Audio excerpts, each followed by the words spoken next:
Hoy voy a hacer un vídeo un poquito especial porque no se trata de enseñar un material ni un juego, sino que hoy es un vídeo de preguntas y respuestas. He preguntado a mi comunidad cuáles son aquellas cosas que le preocupan, qué preguntas me querían hacer y que yo respondiera, y hoy en el vídeo te animo a que oigas las respuestas. Tendrás en la descripción el momento en el que sale cada una de las preguntas. Y sobre todo te recomiendo que si tú también tienes una pregunta de algo sobre la enseñanza de las matemáticas, sobre el aprendizaje, vayas a mi web, a aprendiendomatemáticas.com, te suscribas y me podrás realizar las preguntas que quieres que te conteste aquí. La primera es de Alicia, que me pregunta ¿cómo comienzas a explicar a un niño de segundo de primaria la multiplicación? Bien, segundo de primaria es el año aquí, al menos en España, donde se inician los niños con la multiplicación. Y yo siempre recomiendo que la multiplicación se empiece a introducir desde nociones del entorno en el que viven los niños. Por ejemplo, si estamos hablando de la tabla del 2, ¿qué hay que podamos contar de dos en dos? Las ruedas de una bici. Entonces, si yo tengo una bici, tendré 2 ruedas. Si yo tengo 2 bicis, tendré 4 ruedas. 3 bicis, tendré 6 ruedas. Y podamos hacer una tabla, de ahí la tabla de multiplicar también la relación, una tabla con el número de bicis y el número de ruedas. Al final eso es la tabla del número 2. Otra de las cosas que siempre recomiendo es tener material manipulativo, por ejemplo regletas. Se puede hacer con regletas, se puede hacer con tapones, pero de todas maneras siempre recomiendo tener material manipulativo, o sea, partir de la realidad y tener material manipulativo. Para mí estas son las dos claves para iniciar a los niños con la multiplicación. Otra pregunta que también me hacía Alicia es ¿qué propongo para estadística en segundo de primaria? Bueno, en segundo de primaria la estadística, y siento ser repetitiva, pero es que es lo que yo pienso, también tiene que ser de algo muy cercano para ellos. Es que a mí me parece que siempre las matemáticas tienen que partir de situaciones, de modelos, de ejemplos de la vida cotidiana, porque si no queda muy en abstracto, los niños no entienden, no se motivan, por lo tanto no ponen todo su esfuerzo y su atención, y conseguimos pues que se aprendan las cosas mecánicamente. Entonces podemos hacer estadísticas pues de objetos que tenemos en la clase, sobre animales, sobre algún personaje, o sea, algunos dibujos o algo, o sobre jugadores de fútbol, no sé, sobre un tema que realmente sea motivador. No hace falta que sea el mismo tema para una clase, si estamos hablando de un aula. Y un material que a mí me encanta para luego hacer los gráficos estadísticos son los policubos. También te dejo una etiqueta diciendo dónde, bueno, en la descripción te dejo un enlace a los policubos para que veas a qué material me refiero. Otra pregunta es de María, que me dice ¿cómo puedo ayudar a comprender mejor las matemáticas a un niño con TDA? ¿Por dónde empiezo? Todas las recomendaciones sobre didáctica de las matemáticas, sobre la manera de introducir conceptos, de consolidar, y también las recomendaciones que hago de materiales y juegos, siempre digo que son para absolutamente todos los niños. Tanto aquellos que tienen unas necesidades específicas, en este caso María dice que se encuentra con un niño que tiene TDA, y para aquellos que no tienen detectado una dificultad específica. ¿Por qué? Porque todos los materiales lo que están trabajando es la manera natural de aprender, y esto es válido para todas las personas. Entonces, ante la pregunta de qué hacer cuando estamos ante una necesidad, yo siempre respondo que la base es respetar el ritmo de cada niño, es decir, su proceso personal de aprendizaje. Hay niños que van a poder ir más rápido, otros que tendrán que ir más despacio, pero eso no es lo que nos debe importar, sino que lo importante es valorar el progreso de cada niño con respecto a él mismo. Si nosotros nos empezamos a poner presiones externas, es que ahora está en tal curso y ya debería saber esto, eso lo único que añade es tensión al proceso de cada persona. Y realmente piénsalo, o sea, si los niños tienen demasiada presión, O sea, una cosa es un estrés positivo, un reto, un esfuerzo que tengan que hacer por aprender, pero el estrés o la presión excesiva lo que vas a hacer es poner palos a las ruedas a ese aprendizaje. Por otro lado, siempre recomiendo que las actividades sean autocorrectivas, o al menos que intentemos poner muchas actividades autocorrectivas. ¿Para qué? Para ir desarrollando ese espíritu crítico en cada niño, para que ellos mismos sean capaces de discernir si lo que están haciendo lo hacen bien o si por el contrario tienen que volverlo a hacer porque no ha dado el resultado correcto. Y por otro lado, que sean actividades que también dentro de lo posible sean de descubrimiento, y ahí es donde los materiales y los juegos pues tienen un papel tan importante, porque a través de manipular regletas o policubos, que son los dos materiales que he nombrado y dos de los más importantes, pues los niños pueden descubrir nociones o propiedades que en el papel, en abstracto, son muy difíciles de comprender. Entonces, cuando tenemos niños con dificultades, vamos a tener que pautar cómo vamos dando esos pasitos muy poco a poco, con unos límites claros de cómo hay que ir avanzando, pero no por ello tiene que ser siempre de manera dirigida. Sí que es verdad que algunas veces nos va a convenir decir cada paso cuál es el objetivo y sobre todo valorar cualquier pequeño paso. Me dice Irene, ¿qué juegos de los que tenéis son más divertidos para trabajar las fracciones? Bueno, pues uno de los más divertidos es el juego Splitísimo. Voy a enseñar, aunque solo sea la caja, y es un juego que tengo pendiente para hacer un vídeo porque es realmente muy interesante. Entonces este me gusta mucho para trabajar las fracciones. Me ha preguntado juego, porque si no es juego, te dejo en descripción un enlace a los materiales para trabajar las fracciones, como pueden ser las torres, los discos de fracciones, los cuadrados. Hay varios materiales que sirven para visualizar las fracciones, comprenderlas y también para trabajar las operaciones. Me pide varias recomendaciones, o sea, me ha dicho fracciones, decimales. Bueno, para decimales un material que me encanta, todo esto iremos haciendo vídeos, son estas cartas donde se ve la fracción dibujada, se ve a ver, que voy a acercar a la cámara, se ve la fracción dibujada, la fracción escrita y por último se ve el número decimal. Entonces este va muy bien para trabajar los números decimales. Y para la división, pues lo único que puedo recomendar para la división es un dominó de divisiones. Tenemos en varios formatos, hay formatos como este de plástico. A ver, sacaré alguna pieza. Estas piezas lo bueno es que son muy resistentes y como ves trabaja la división.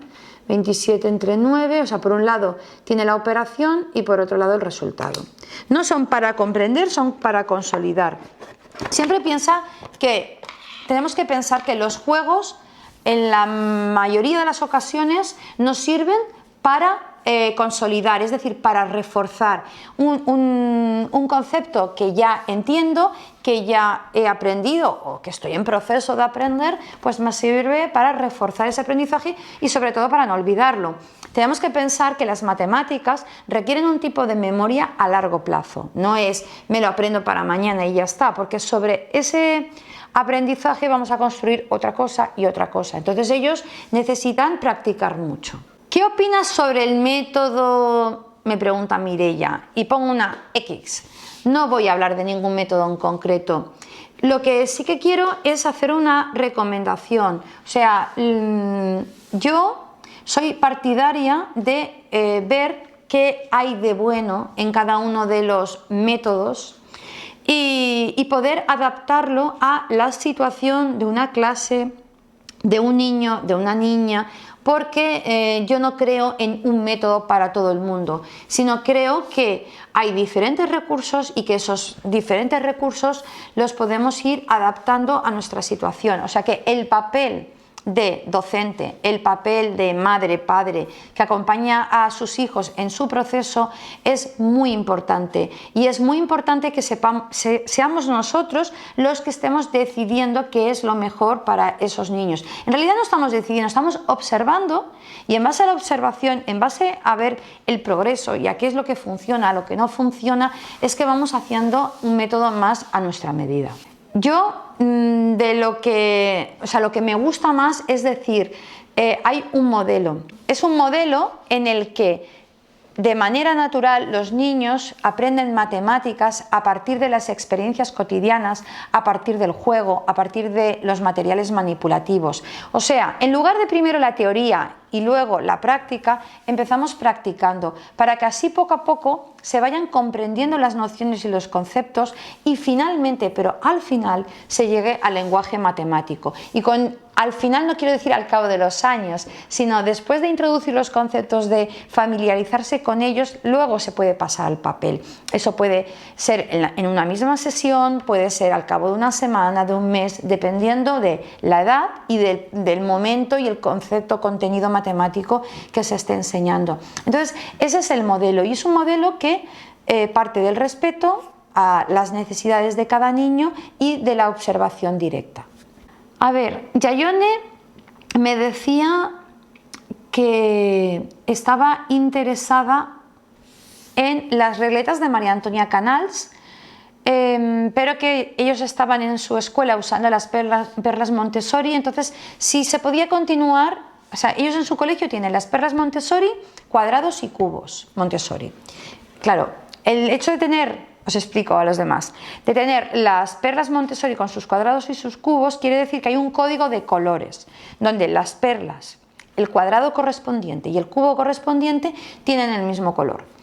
¿Qué pasa? Que si ahora quieren usar las regletas María Antonia Canals, el código de colores cambia. Las regletas María Antonia Canals tienen también esas equivalencias, es decir, tenemos las regletas, los cuadrados y los cubos. Mira, las regletas María Antonia Canals son regletas como las regletas Cuisiner, pero la diferencia que tienen con respecto a las regletas Cuisiner es que el código de colores cambia, eso es una diferencia, pero quiero decir, la diferencia significativa es que además de la caja de regletas tenemos una caja con los cuadrados. Entonces fíjate, si esta regleta es la del número 5, tenemos el cuadrado de 5. Y también tenemos una caja con los cubos, una tercera caja donde si esto es 5, este es el cubo de 5. Entonces, respecto a para contestar a Yayone, no se puede, en mi opinión, mezclar los colores. Me parece mucho más coherente tener los mismos colores para lo que es las regletas numéricas, los cuadrados y los cubos. Entonces no le servirían los cuadrados y cubos Montessori. Alberto me preguntaba, dice, estoy totalmente de acuerdo con la manera de trabajar con materiales manipulativos, pero me faltan argumentos para concienciar y convencer a los padres de que es la mejor manera para aprender matemáticas. Bueno, yo creo que argumentos hay muchos. De hecho, es un post que tengo pendiente, incluso un vídeo, me podría alargar aquí bastante. Voy a hablar como de lo básico. Sí que es verdad que los padres necesitan información.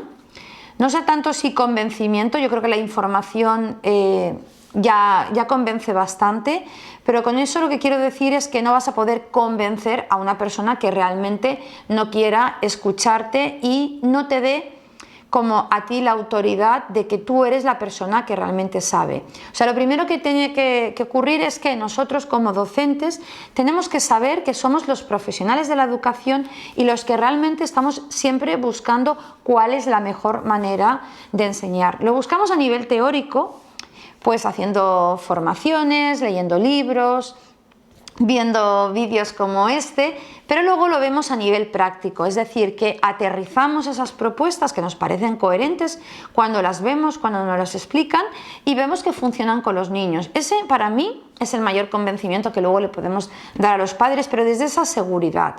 Es decir, esto tiene una base Para mí el trabajo con los materiales manipulativos y juegos tiene una base histórica, porque a lo largo de los últimos años, pero cuando digo los últimos años, los últimos 100 años, diferentes pedagogos, maestros, investigadores nos han ido ofreciendo esa visión de la didáctica de las matemáticas en base al juego, a la manipulación, a la experiencia. Creo que no solo es en matemáticas, pero es que las matemáticas, al ser un conocimiento o un área, un campo bastante abstracto, si a los niños iniciamos por lo de arriba, por lo más abstracto, por lo que los adultos hemos sintetizado a lo largo de miles de años de matemáticas, pues es muy difícil de entender. Entonces aquí se ve el gran valor. Pero como digo, hay muchas personas desde Montessori, Dienes, Piaget, Puchada, Claudia Alsina, Ángela Alsina, muchísimas personas contemporáneas y otras que nos han acompañado en otros momentos, que recomiendan encarecidamente usar materiales manipulativos y juegos para la mayor comprensión. Pero no solo eso, sino que las últimas investigaciones, y aquí sí que ya me refiero a años más recientes, en neurociencia nos demuestran que es cuando nos implicamos con todos nuestros sentidos, es cuando realmente estamos aprendiendo, porque nuestro cerebro está preparado para aprender más en el hacer que no en el escuchar pasivamente. Entonces, para mí esos son los argumentos, es decir, la evidencia cuando tú ves a los niños trabajando de esa manera, la historia cuando a lo largo de más de 100 años todos los expertos en educación de las matemáticas nos recomiendan esta manera de trabajar, y la neurociencia, es decir, la ciencia que investiga cómo funciona el cerebro y cómo aprendemos. Espero que esto te sea de utilidad, Alberto. Ana me decía: ¿cómo trabajar en el aula de esta manera, con materiales manipulativos y juegos, con clases de 25 a 30 niños? Bueno, esto es lo habitual, ¿no? Tener una clase de 25 a 30 niños. Unos afortunados si tienen una clase con menos niños. Obviamente, cuantos menos niños es mejor, o sea, sería ideal tener grupos de niños de entre 10 y 20 como máximo, pero la realidad es que tenemos grupos de entre 25 y 30. Para mí hay dos claves fundamentales para trabajar con grupos grandes. La primera es la autonomía, es decir, nosotros tenemos que trabajar desde el principio, desde que entran en la escuela, que los niños sean autónomos, que sean capaces de trabajar sin nuestra supervisión permanente. La autonomía se consigue desde las pequeñas cositas que ya se trabajan en todas las aulas, evidentemente, de colgar el abrigo, de tomar un juego, de recogerlo, de contar las piezas, de si está todo, de saberse poner en grupos, de gestionar todas esas pequeñas cositas sin necesidad de que estemos nosotros diciendo eso. También se consigue autonomía cuando desde el principio se van poniendo actividades autocorrectivas donde son los niños los que se van corrigiendo. Si no lo has hecho desde el principio, bueno, siempre estás a tiempo de empezar ese trabajo, solo que va a haber una resistencia al principio que habrá que superar. Es decir, los niños están acostumbrados a que les digan las cosas y ahora les decimos que son ellos los que tienen que hacerlo de manera autónoma. Bueno, pues tendremos ese trabajo. ¿Vale? Esa es una clave. Y otra clave es no estar trabajando todos al mismo tiempo lo mismo. Es decir, un grupo puede estar jugando, otro puede estar trabajando con un material, una propuesta que le hemos indicado, otro puede estar trabajando otra propuesta, y así nosotros podemos ir supervisando todos los grupos porque sabemos que ya tienen una actividad, tienen un objetivo, saben qué hacer. Entonces esa es nuestra gran oportunidad, que cuando ellos ya están haciendo eso, nosotros podemos ir pasando por mesas. Obviamente hay un momento inicial donde no conocen ese juego o ese material y podemos explicárselo al grupo grande, o si ya conocen algunos juegos o actividades, todos están trabajando con eso y nosotros nos dedicamos a explicárselo eso a un grupo y luego lo haremos así con los demás grupos. Pero para mí esas dos herramientas, la autonomía y el que trabajen de manera diversa, diferentes propuestas en diferentes grupos, son las dos claves para trabajar con muchos niños a la vez. Espero que te haya gustado. Si es así, dale a me gusta, compártelo con tus amigos, con las personas que crees que van a poder usar la información de este vídeo, y sobre todo suscríbete al canal, porque cada semana voy a seguir ofreciendo contenido para hacer unas matemáticas más divertidas y más fáciles para los niños.